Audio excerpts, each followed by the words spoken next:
Good day, students! I am Mr. Just Vincent Leones, and today we're going to talk about two major topics. First is the basic law in the professionalization of teaching, and second is the code of ethics for professional teachers. First, let's talk about the basic law in the professionalization of teaching. On January 1st, 1977, Presidential Decree 1006 entitled Providing for the Professionalization of Teachers, Regulating Their Practice in the Philippines, otherwise known as the Decree Professionalizing Teaching, was proclaimed. With this presidential proclamation, teaching became professionalized in the Philippines.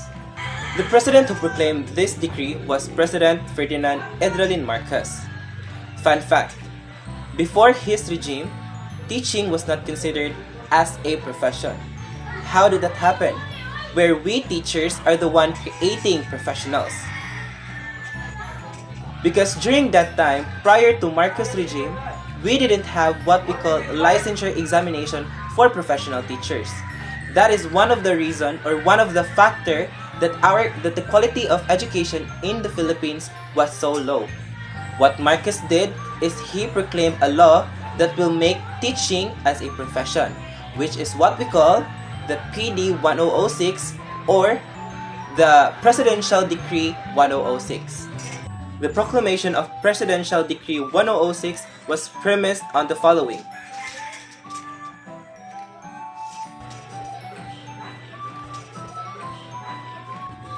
Despite the professionalization of teaching in 1977 by virtue of PD 1006, the quality of education in the country appeared to have not improved.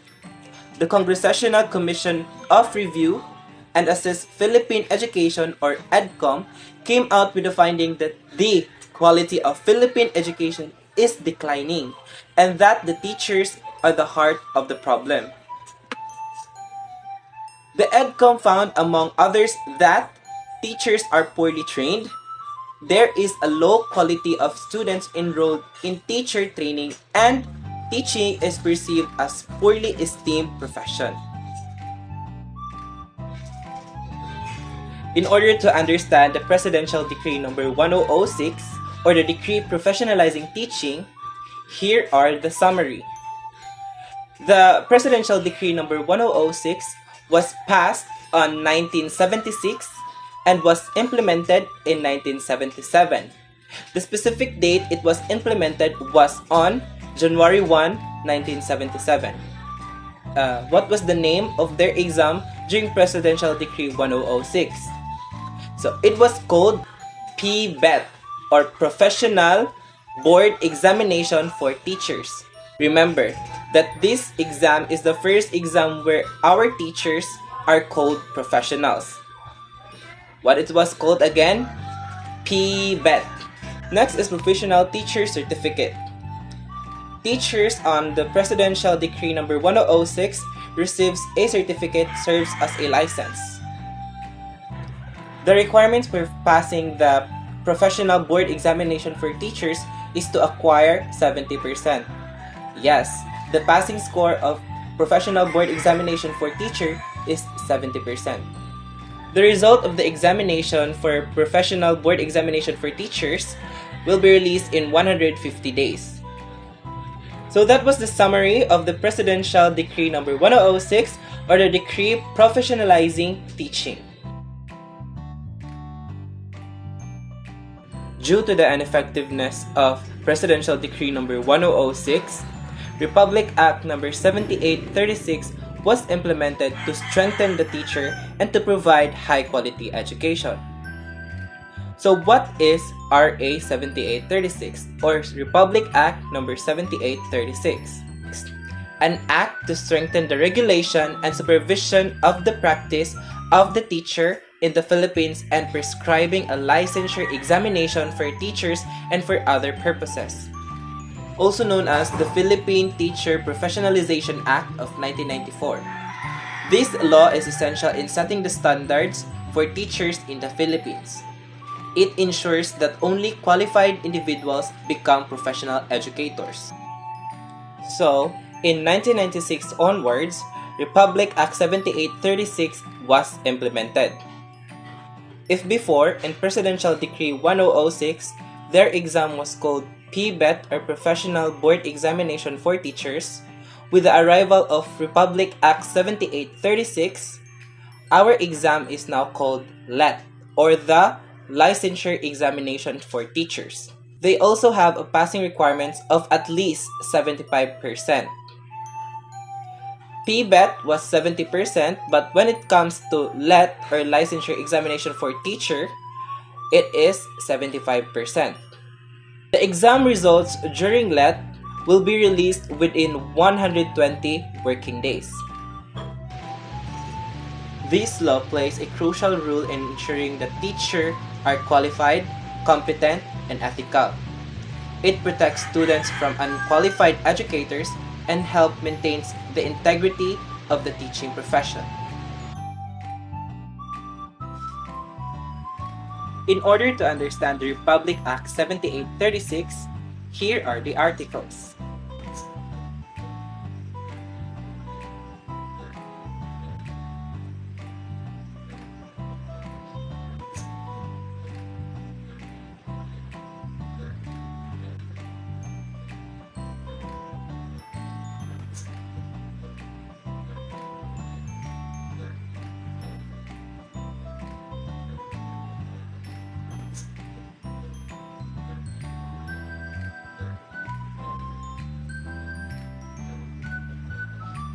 And that's the Republic Act 7836. Now, let's find the difference of Presidential Decree 1006 and Republic Act 7836. First, the Presidential Decree 1006 is used for professionalizing teaching, while on the other hand, the Republic Act 7836 is to strengthen the education system in the Philippines. Now, let's proceed to Republic Act 9293, an amending certain section of Republic Act number 7836. Republic Act 9293 was enacted to improve the regulation of the teaching profession in the Philippines. It mainly amends sections of RA 7836 to enhance teacher qualification process and address the demand of qualified educator in the country. Here are the sections of Republic Act 9293.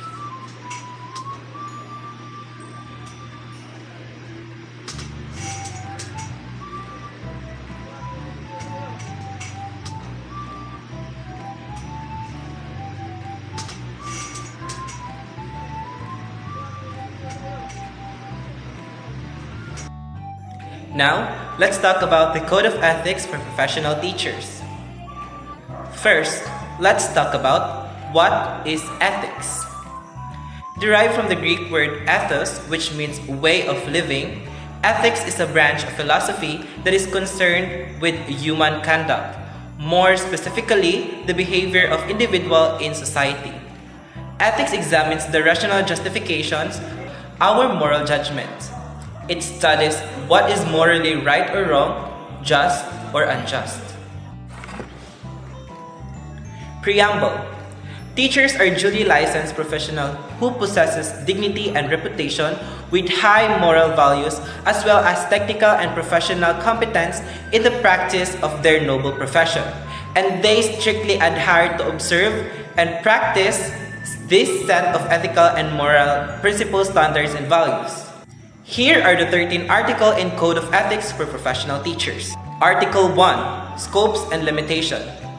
Article 1, Section 1 states that the Philippine Constitution provides that all educational institutions shall offer quality education for all competent teachers. Article 1, Section 2 states that this code covers all public and private school teachers in all educational institutions at the preschool, primary, elementary, and secondary levels, whether academic, vocational, special, technical, and non-formal. Article 2. The Teacher and the State. Article 2, Section 1 states that the schools are the nurseries of the future citizens of the state. Article 2, Section 2 states that Every teacher or school official shall actively help carry out the declared policies of the state and shall take the oath to this effect. Article 2, Section 3 states that in the interest of the state of all the Filipino people, as much as his own, every teacher shall be physically, mentally, and morally fit. Article 2, Section 4 states that every teacher shall possess and actualize a full commitment and devotion to duty. Article 2, Section 5 states that a teacher shall not engage in the promotion of any political, religious, and other partisan interests and shall not directly or indirectly solicit, require, collect, or receive any money or service or other valuable material from any person or entity for such purposes. Article 2, Section 6 states that every teacher shall vote and shall exercise all other constitutional rights and responsibility. Article 2, Section 7 states that a teacher shall not use his position. Article 2, Section 8 states that every teacher shall enjoy academic freedom and shall have privilege of expounding the product of his researches and investigations.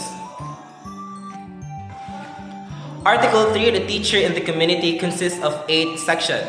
Section 1, a teacher is a facilitator of learning and of the development of the youth. Section 2, every teacher shall provide leadership and initiative to actively participate in community movements and moral, social, educational, economic, and civic betterment. Section 3, every teacher shall merit reasonable social recognition. Section 4, every teacher shall live for and with the community. Section 5, every teacher shall help the school keep the people in the community informed about the school works and accomplishments as well as its needs and problems. Section 6, every teacher is intellectual leader in the community. Section 7, every teacher shall maintain harmonious and pleasant personal and official relations with other professionals, with government officials, and with the people, individually or collectively.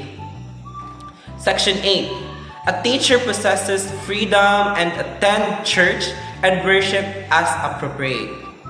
Section 4, a teacher and the profession consists of 5 sections.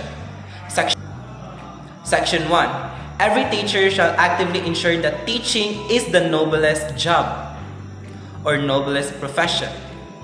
Section 2, every teacher shall uphold the highest possible standard of quality education.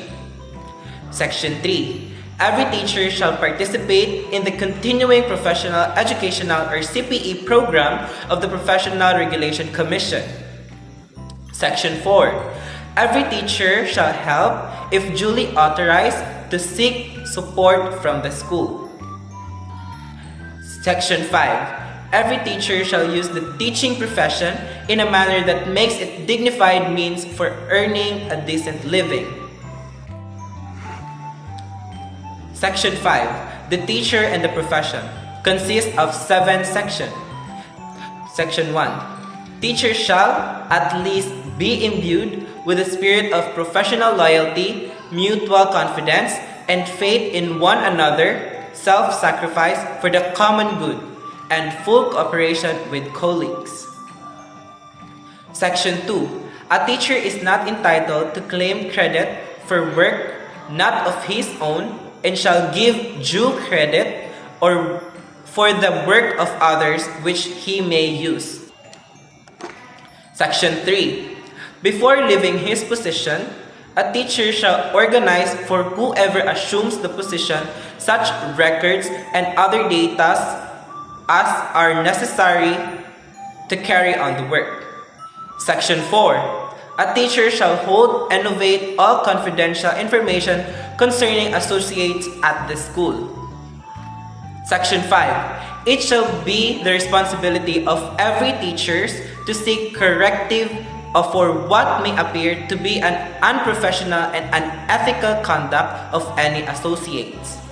Section 6. A teacher may submit to the proper authorities any justifiable criticism against an associate, preferably in writing, without violating the right of the individual concerned.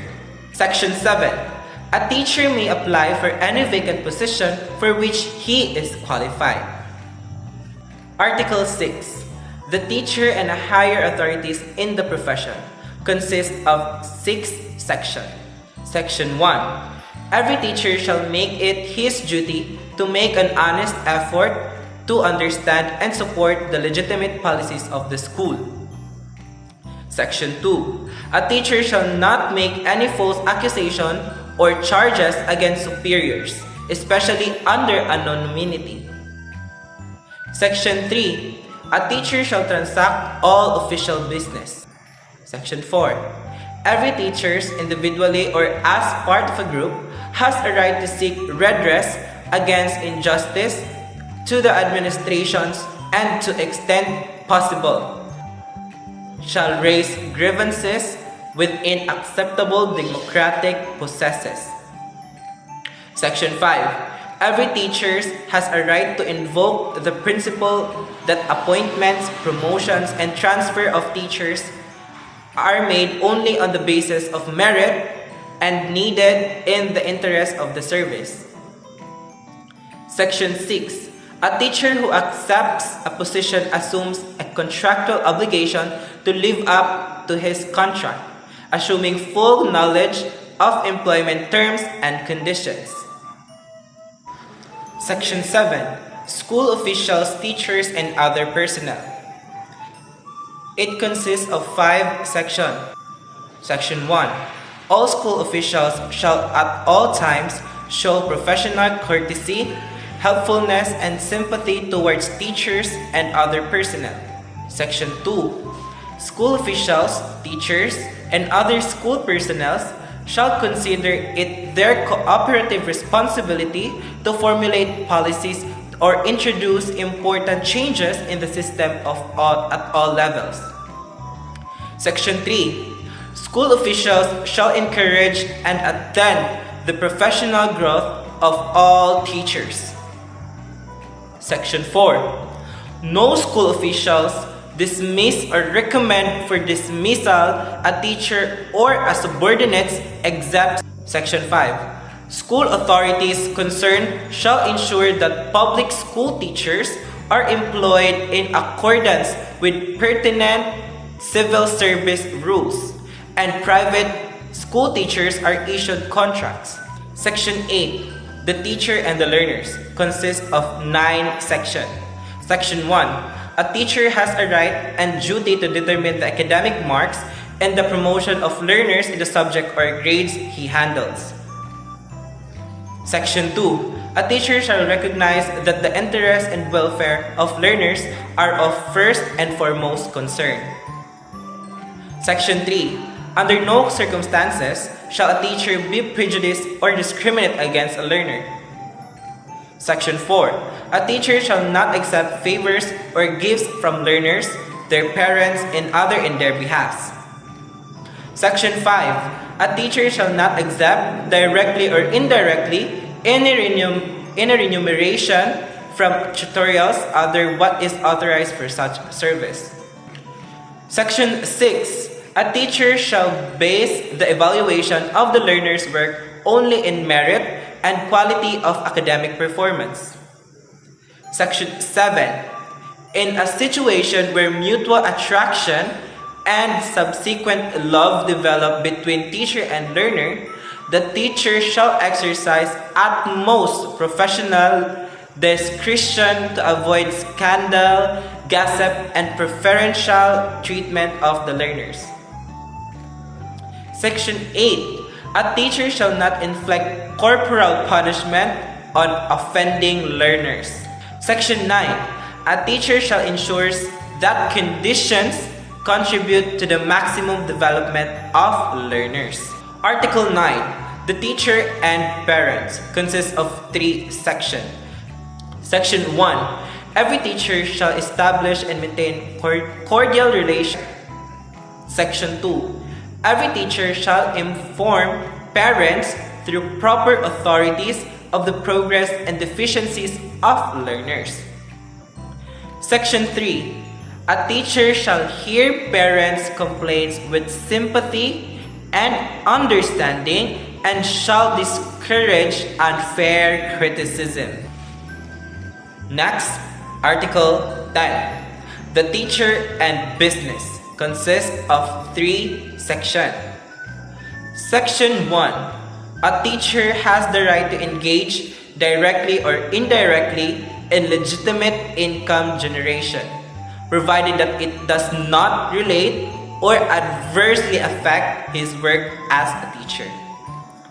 Section 2. A teacher shall maintain a good reputation with respect to the financial matters, such as in the settlement of his debts and loans, in arranging satisfactorily his private financial affairs. Section 3.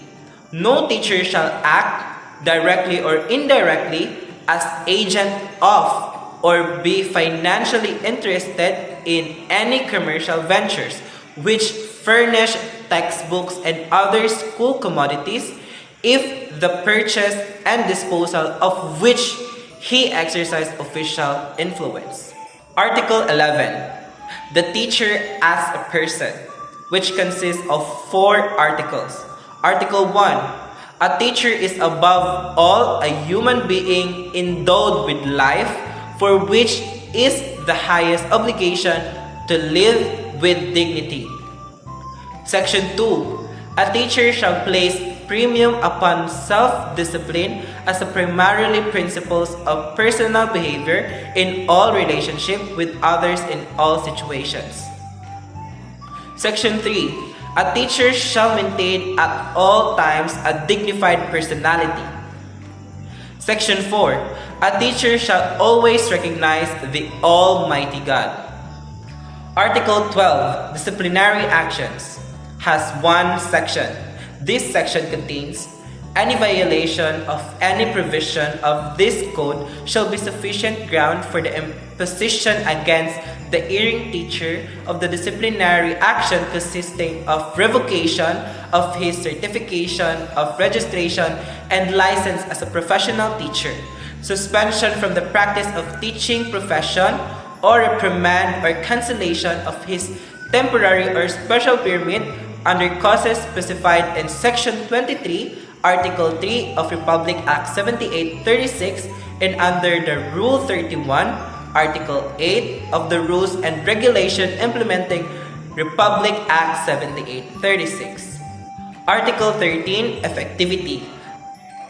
The last article contains 1 section.